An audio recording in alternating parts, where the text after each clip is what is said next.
begin each day as if it were on purpose.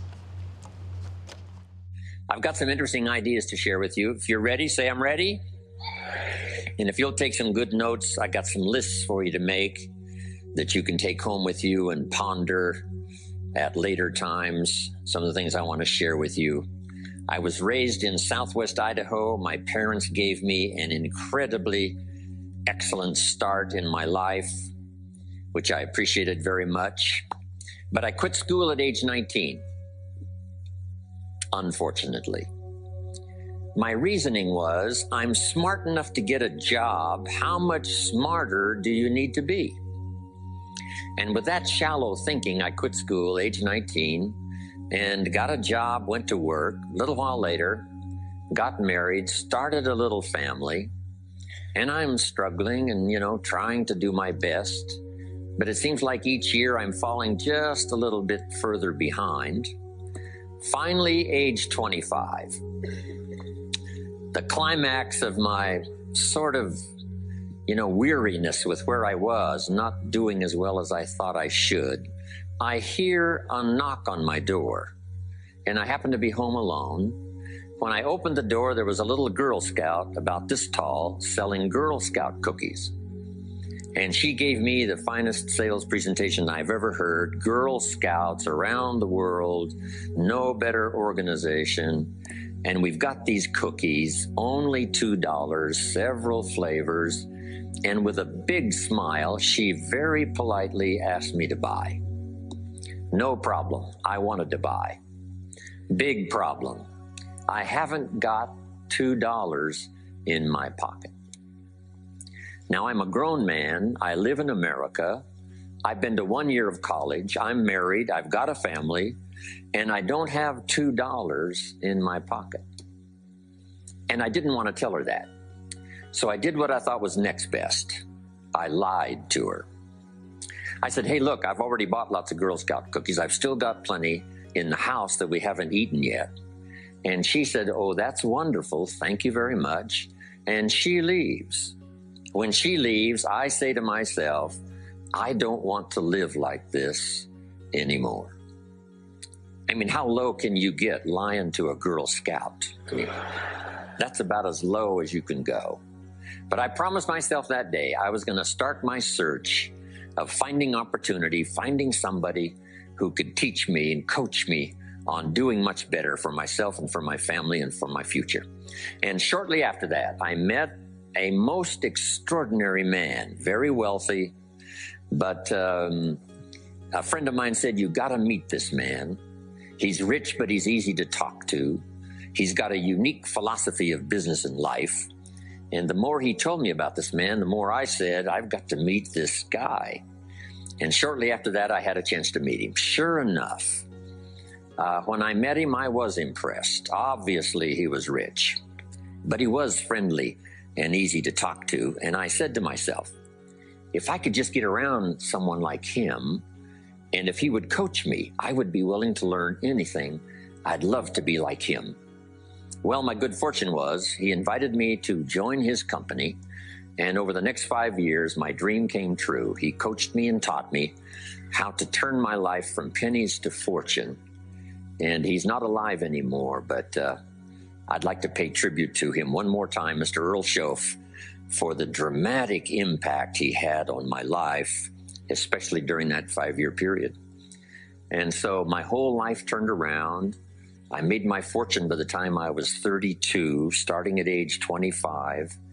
And some of the ideas that I want to share with you today came from that 5-year experience. Then from there, I got into lecturing and giving seminars, and I've written a few books. And my career now spans about 41 years. But I'll never forget the impact this gentleman had on my life with a few simple concepts that totally changed my life, changed my future, and changed everything. Jim Rohn's view of the 21st century. Here's number one: unprecedented opportunity. We not only have begun a new century, century 21, it's a new millennium. A millennium is a 1,000-year period. We've had 6 so far. This is the beginning of the 7th millennium, and some scholars tell us that this could very well be an extraordinary time for the human race, this 7th millennium. And there's probably a lot of good reason that that is probably true. Unprecedented opportunity. We've now got the technology. We pick up a telephone now and talk to somebody on the other side of the world. Transportation now is so easy. I get on an airplane in Los Angeles, and 13 hours later, I'm in Tokyo. 5 meals, 3 movies, and you're there. I mean, you know, it's a simple deal. Anyway, we've got technology, we've got transportation, we've got all the rest, right? So this is going to be a time of unprecedented opportunity in every field you can imagine, every industry, every country. It's going to be the greatest period of opportunity time in the history of the human race, the 21st century, especially these opening years of the 21st century. So that's number one, unprecedented opportunity. Now here's the second note to take. Now also keen competition, because we now play the world game. And it's not just competition across the street and company to company and, you know, division to division and, you know, company to company. Now it's worldwide competition. A job now becomes available. Does it go to someone in Minnesota or someone in India? Worldwide competition. So now you've got to be ready to cash in on the opportunity, but you've also got to be ready for the competition. So I've got some interesting ideas on how to be prepared for both opportunity and competition in these opening years of the 21st century. Here's some of my best advice. Number one, you've got to have more than one skill. It's okay to have one skill, but I'm telling you, if you want economic safety for the future, especially this century, my personal opinion, you need more than one skill. We've seen people, right, the last 15, 20 years that only had one skill, worked for this company for a long time. The division the guy worked for got chopped, eliminated. Now he loses his job. Now he tells us he's in economic distress. Why would that be? Simple answer. He only had one skill. So for economic safety for the future, my personal advice, you gotta have more than one skill.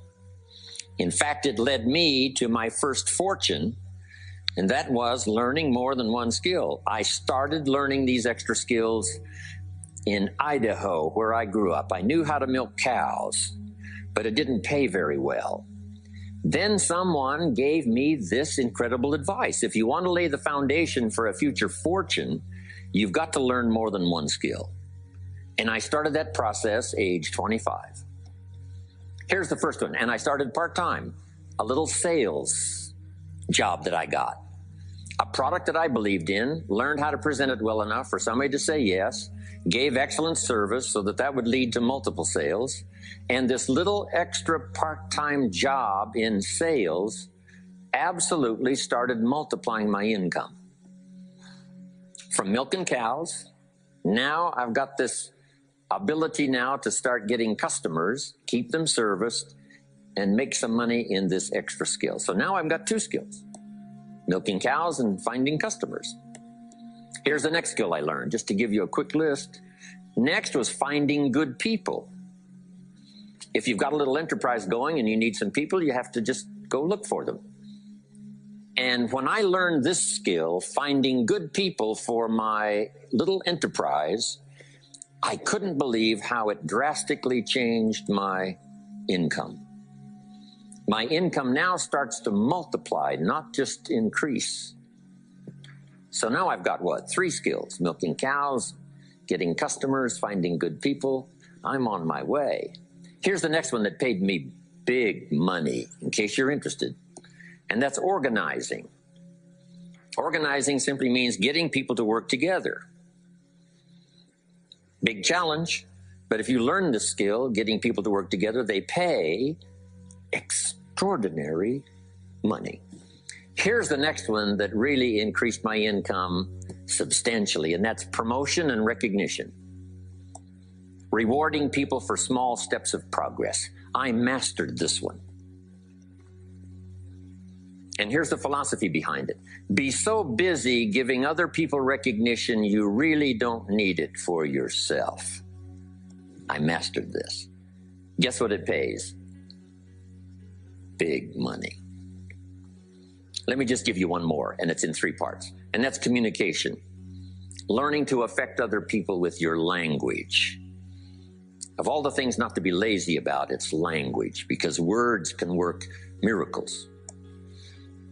And communication I found in 3 parts. Here's number 1, training, showing somebody how the job works, showing somebody how the business works. We call that training. I got good at that, paid big money. Here was the next one, teaching. Teaching people how life works, teaching people how to set goals, teaching how to become a leader, manager, entrepreneur, stepping up to the higher opportunity and better challenge. This one paid me extraordinary money. But this one paid the best, learning to inspire. Helping people to see themselves better than they are. So I've got how many skills, right? A big long list. So safety, economic safety for the future, especially the opening years of the 21st century. Learn more than 1 skill. Here's number 2. It would be good to learn more than 1 language. Some of my business colleagues who speak 3 or 4 languages earn $3-4 million a year. One of my friends, Leon Weisbein from Russia, I remember when he was making $3 million a year, he spoke 3 languages. Here's what he said, I think I'll learn another language, make another $1 million. Those extra languages are so valuable. When I travel the world, I got to find somebody that knows more than 1 language or I'm in deep trouble. If you think the time has passed you by to learn that 2nd, 3rd language, make this note. You heard it from Jim Rohn. Give it as a gift to your children. The 2nd language. Maybe that'll inspire them to learn the 3rd language, and then no telling where it might go from there. I asked a school teacher one time, how many languages can a child learn? Here's what she said, as many as you will teach them. They don't lack capacity, they don't lack intelligence, they certainly don't lack curiosity, they only lack a teacher. So you got my good advice now? More than 1 skill, more than 1 language. Here's the rest. Learn the simple economic formula that works for everybody, and I can give it to you in just a couple of sentences. A simple economic formula. Kids can understand it. Anybody can understand it. Anybody that wants to get paid. Here's the language for your notes. We get paid for bringing value to the marketplace. That's as simple as you can put economics. Anybody that wants to get paid. You get paid for bringing value to the marketplace. The marketplace is the people. Now, the value we bring is one part of it, a product or a service, but here's the other part, the value you become. So just off to the side, put the value is 2 parts. The value you bring, like a product. If you manufactured it, you might keep improving the product. If someone else manufactured it and you're out selling it, they probably keep improving the product.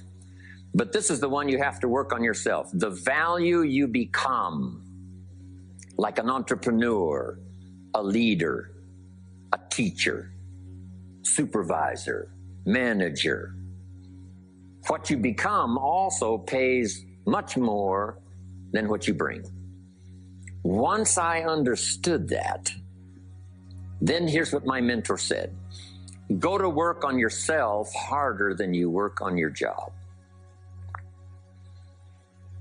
If you work hard on your job, you can make a living. Then he said, if you work hard on yourself, you could make a fortune.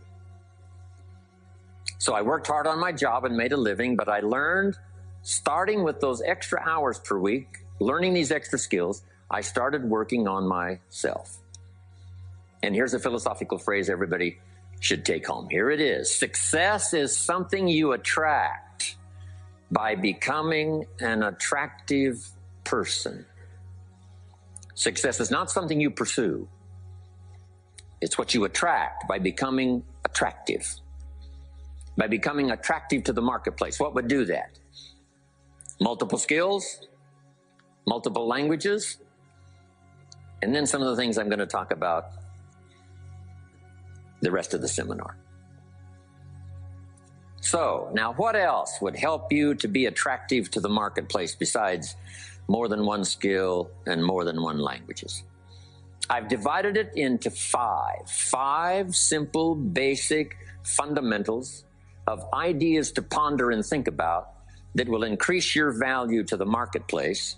Could perhaps, like it did for me, multiply your income by 2, and then multiply it by 3, and then multiply your income by 4, and then by 5.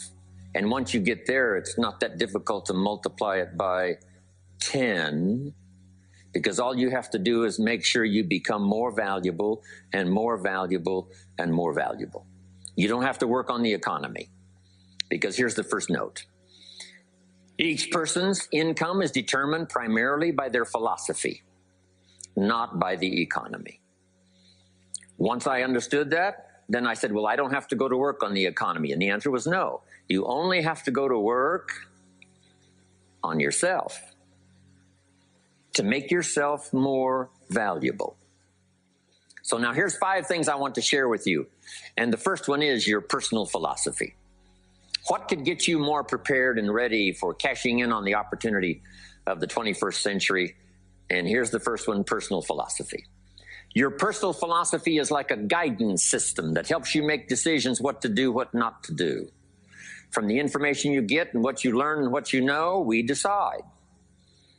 Maybe your philosophy would have been 5 years ago never to attend seminars like this. You just didn't go. Now, 5 years later, here you are. Something happened along the way to change your mindset, saying, hey, for the money and the time, if I just get one good idea and walk away, it certainly is worth the money and the time. So now that little amendment in your philosophy, you now say, I'm going to regularly go, because it doesn't take but a few ideas to make a great difference in your income, personal life, social life, and all the rest. So now you know that's valuable. A change of mind, a change of idea. So that's what personal philosophy is all about. The more we learn, the more we know, the better we're able to make better decisions about 2 major things. Your philosophical guidance system does 2 things. For your notes, number 1, helps you to see the dangers on one side so you can avoid those. But here's what else your guidance system does. Personal philosophy helps you to see the opportunities on the other side so that you can expand those, maximize those. And here's what that's called. The game of life is to minimize the dangers and maximize the opportunities. And the more we know and the more we learn, the more experience we gather in sessions like this, from the sermon on Sunday morning to the books we read and all the rest, helps us to keep continually adjusting our philosophical guidance system so that we minimize more dangers, maximize more opportunities. That's really the game of life. I couldn't put it much more simply. So number 1, we're affected by what we know. Now, how do we know more things and learn more things that'll help us readjust our thinking so we can avoid the dangers, maximize the opportunities? Here's number 1, learn from personal experience. One way to learn to do something right is what? First, do it wrong, right? Mess up, and then you say, wow, that was costly. I'm never going to do that again. So one way to learn to do it right, first do it wrong. Sometimes a negative experience turns out finally to be positive. They say if you survive your first heart attack, you may now live to be a very old person. Why is that? Well, that first heart attack, if you survived it, is called a wake-up call. And maybe the doctor said, one more of these and you're history. And you said, wow. And you make it for the health food store. And you start reading every book you can find on good nutrition, how to avoid another one of these heart attacks. And you start jogging and start walking and doing all of the stuff. And this total change of lifestyle could now save your life and cause you to live to be a very old person. Here's what my mentor said, that's some of the best advice I ever got. He said, Mr. Rohn, if you will change, everything will change for you. If you'll start making personal changes, your income will change, your health will change, your future will change, everything will change if you're willing to start making the changes. So sometimes a negative experience now causes us to really make a sudden shift in our philosophical guidance system that says, hey, I'm never going to let this happen to me again. Fantastic. Now here's the next way to learn, and that is to learn from other people's experiences, whether they are negative or positive. It's too bad failures don't give seminars like this. Wouldn't that be good information? Now, we don't want to pay them, so they don't lecture, but their information would be valuable. If you know a guy that's messed up his life for 40 years, you have to say, John, would you spend a day with me? And I will bring my notebook and take good notes. A good-looking guy like you, beautiful family, every reason to do well, threw it all away. Teach me how for the last 40 years you messed it all up. And he tells you, and you take good notes. Learning from the negative side of someone's experience. If somebody tells me these eggs are rotten, I'm not going to make an omelet and try it, right? I'm just going to take their advice and their know-how. So, learn number one from your own experiences, learn number two from other people's experiences. And my mentor taught me to always keep a journal. Here's what he said, don't trust your memory. If you want to live a dynamic life, multiplying your income, multiplying your future, be a good student. If a good idea comes your way, write it down, then ponder it, then perhaps go do it. Okay. Now, your philosophy comes from what you learn, comes from what you know, comes from other people's experiences. 3 ways now to learn from other people. Here's number one, learn from what you see. One of the great watchwords of these early years of the 21st century, pay attention. If you just watch, you can pick up clues. Success leaves clues. And if you'll be a better observer of the winners and the losers, those that are doing well and those that are falling behind, and just take mental notes and good notes and say, I'm going to adjust what I'm doing based on what I see. Here's number 2. We learn so much from other people based on what we hear. Here's good advice on that. Be a selective listener. Listen to voices of value that have experience, ideas, reputation, something valuable to share. Now here's number 3. Read all the books. Now there's millions of books, so you can't read all the books. But make this note. Read all the books you need to read to make you as wealthy as you want to be, as healthy as you want to be, as prosperous, as productive, as unique a human being as you want to be. Read all of those books. Don't leave those books go unread. My mentor got me started on my library when I was 25. I got one of the best. If you saw my library, you would be impressed.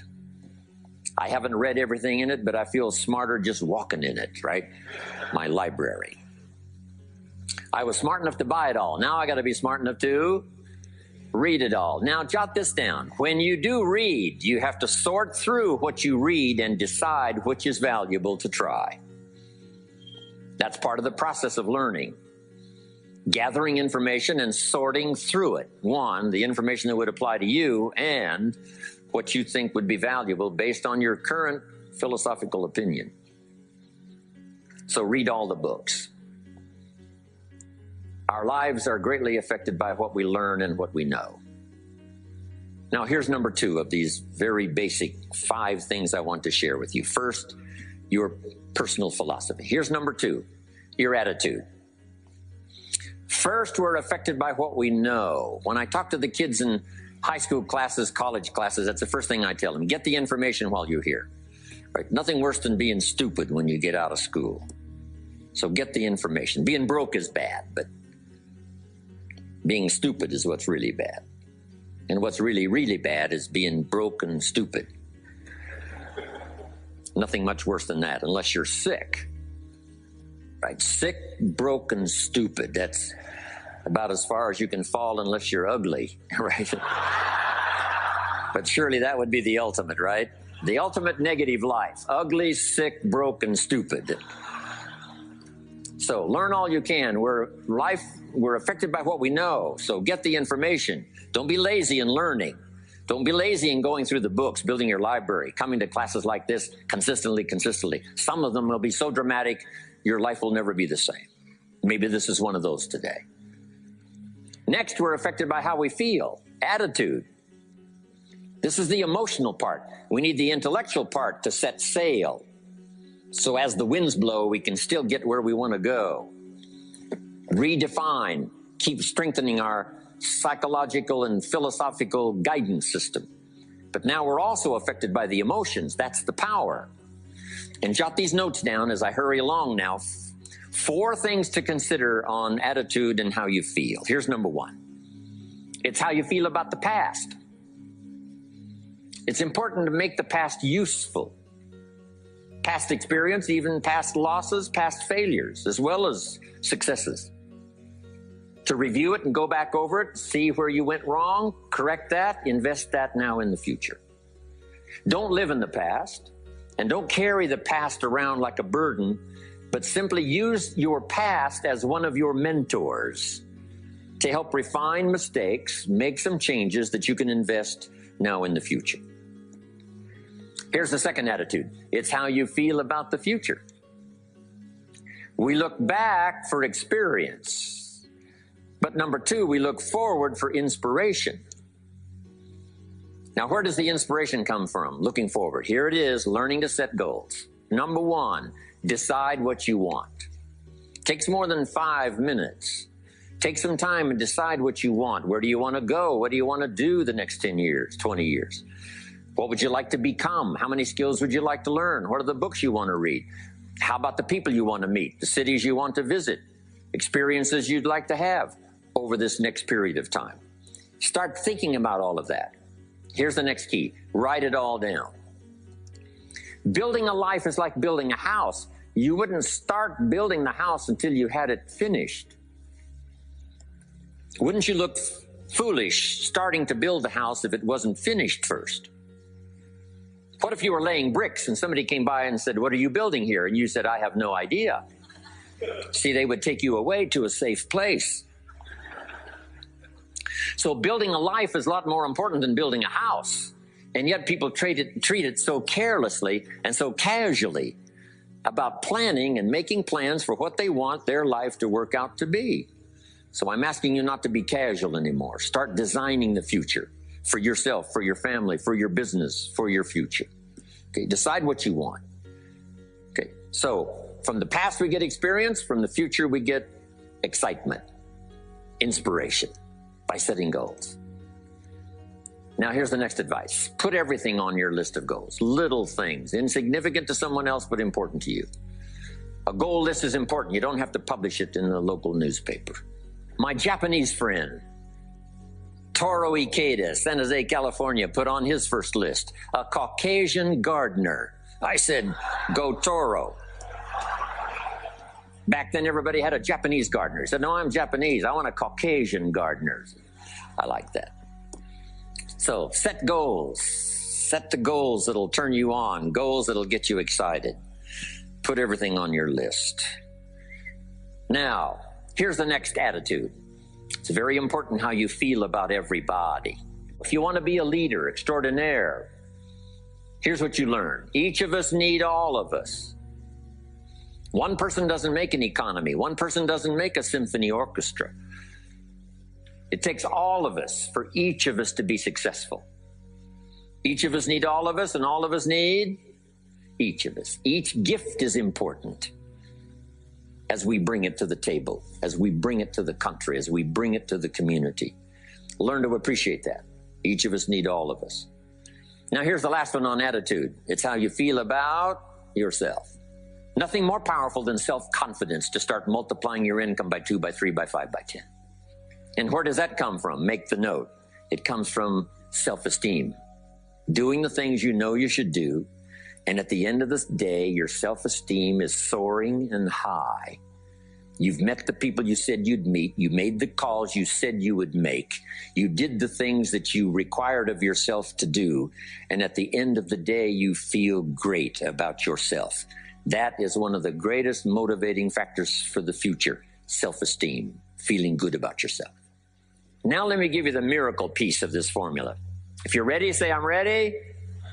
Here it is. Number 3 is activity. We're affected by what we do.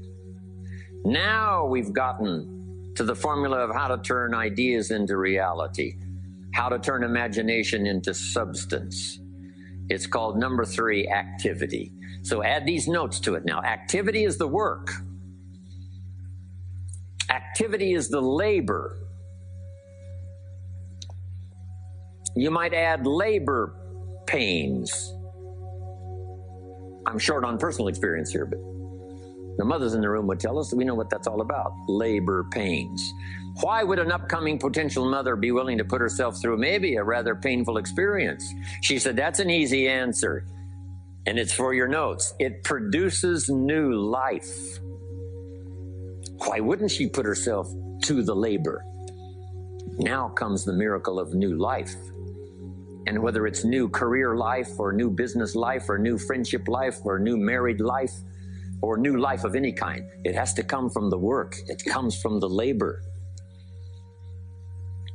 In fact, labor was so important. Here was the original formula for labor. If you have forgotten it, remind yourself. For your notes, 6 days of labor and what? 1 day of rest. Now, it's important not to get those numbers mixed up. Why is that? Here's why. Why not 5-2? I don't know. Maybe 5 and 2 would be okay. If God would have thought of 5 and 2, he might have made it 5 and 2. But you can't think of everything when you're putting one of these together. But maybe one of the reasons for 6-1, jot this down now. If you rest too long, the weeds take the garden. Not to think so is naive. As soon as you've planted, the busy bugs and the noxious weeds are out to take it. So you can't linger too long in the rest mode. You've got to go back to work. 6 days of work, then rest and spirituality and friendship and change of pace. And then go back over the last 6 days. What did I do? What did I miss? Who did I miss? What happened? So that I can invest those corrections in the next 6 days of higher productivity. Have you got that now? 6 days of work, 1 day of rest. Don't get the numbers mixed up. Activity. Now, activity finishes the miracle. Good question for your notes. How did this convention center get here? Let me give you the steps. Number 1, somebody saw it while the property was vacant. You say, well, how could you see a convention center if it isn't here? It's the only way it will be here. And somebody has to see it so clearly they can draw a picture of it, saying, this is the convention center. You say, no, it isn't there. They say, yes, this is the convention center. The artist's rendering shows you a picture of what isn't there. That's the beginning of imagination. So to turn nothing into something, here's what you do. Imagine the possibilities. That's why we recommend testimonials for someone to say, hey, I started with pennies and I made a fortune. And when they finish, sometimes they say something like this, if I can do it, what? You can do it. And we start imagining the possibilities. Here's number 2, have faith to believe that some of them are possible for you. And both imagination and faith are powerful forces, but we still don't have a hotel. We still don't have a house. Even though those are powerful forces, it is the beginning. Now, imagination and faith must be deposited in activity or it is wasted. But the finishing touch of the miracle process is now, go to work. Go to work and build a better career. Go to work and build good health. You can't have good health without the work. When did we start hearing that phrase? No pain, what? No gain. You got to do the work. You can read all the books until you're wise. You can have faith and believe until it is extraordinary. But now you must go to work. And if you'll learn to appreciate the work that produces the miracle of good health, the miracle of a career, the miracle of a relationship, the miracle of a fortune, only humans now can do this. The birds of the field can't do it. No other life form can imagine and create something from nothing. Have faith and then build it and make it real. Only humans. It's an extraordinary gift. Depends on how often you use it. So number one of the ideas I wanted to share with you to make this an extraordinary opening year century for you is philosophy. We're affected by what we know. Second is attitude. We're affected by how we feel. Third is activity. We're affected by what we do. Now here's the final two pieces. Number four, learn to measure progress. Once you've set up a project now, you want to turn nothing into something. Now you must measure your progress. How are you doing? Here's how we teach it to our children. Life expects us to make measurable progress in reasonable time. Measurable progress in reasonable time. That is the game of life. So part of it is not just to set up the proposed project, but as we start working on it, we start measuring how we're doing.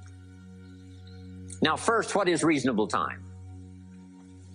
You can't ask someone every 5 minutes, how are you doing now? See, that's too soon. Guy says, I haven't left the building yet. Give me a break. Now, we can't wait 5 years. That's too long.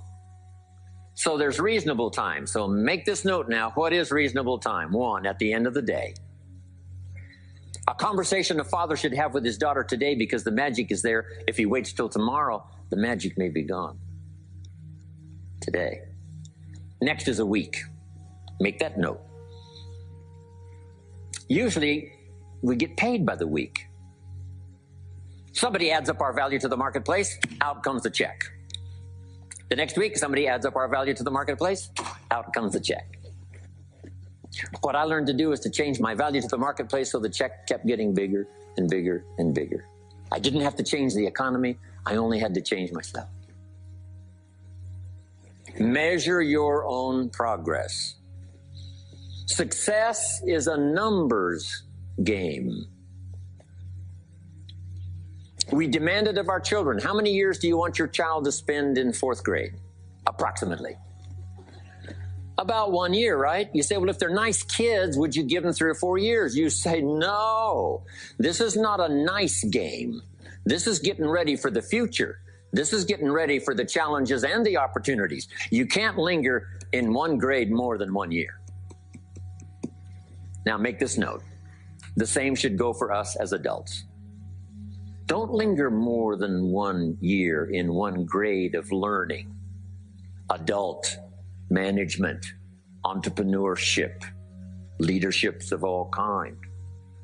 Keep up the pace of learning. Okay. The numbers. Measure. Count.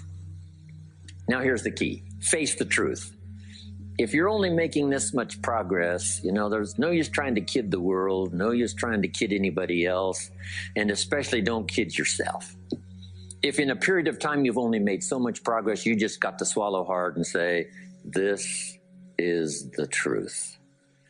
I've got to face it. Now, what could I do to start increasing my progress and make my health better, make my income better, make my investments better, make my value to the marketplace much better, get busy learning the second skill and the third skill and the next language and the next language to increase my value? I got to get busy and do that.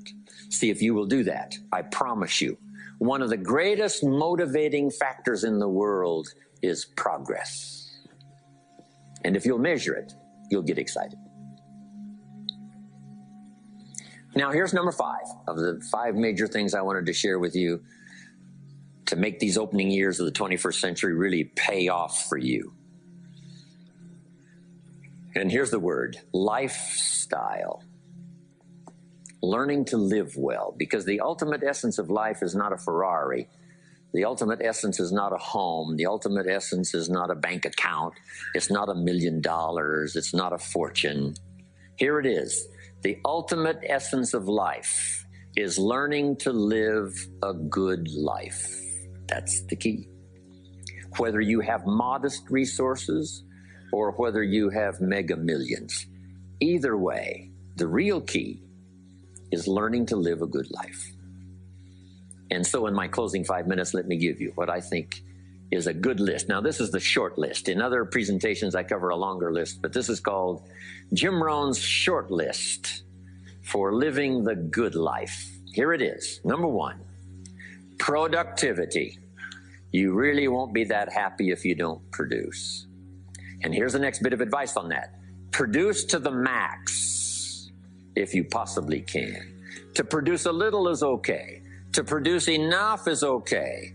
To produce some to get by is all right. But why not try productivity to the max? Andrew Carnegie, who built the steel industry back in the 30s, here's what Andrew said. I'm going to spend the first half of my life accumulating money. I'm going to spend the last half of my life giving it all away. He got so inspired by that goal that the first half of his life he accumulated $400 million, which back in the 30s was a lot of money. A mega fortune. Guess what he did the last half of his life? He gave it all away. I got a good question for you as we close. Here's the question. What's got you turned on? What's got you up early? What's got you eager to face the day? What's got you inspired to learn the extra skill, put in the extra time, go the extra mile, learn how to work with people, guarantee your future? Good question. Here's number 2, good friends. You got to have good friends.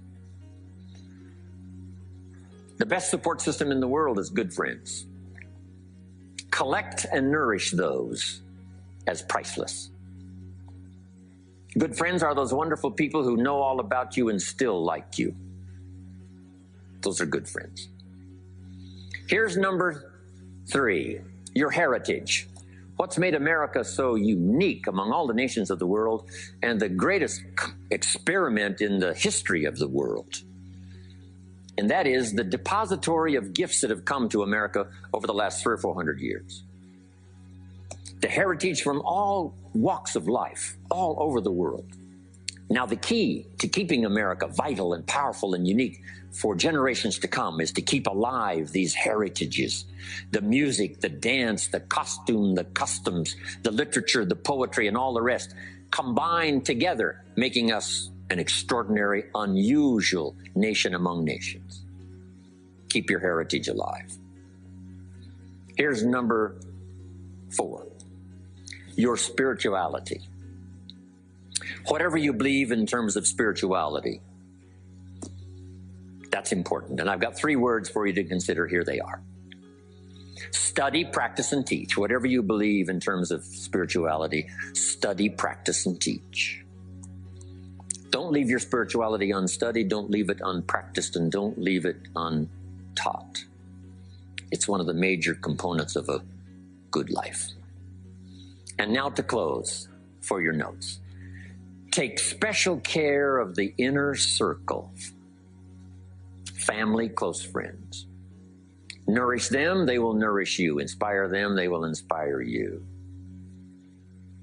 And take care of the details, the little things that makes it special for family and friends.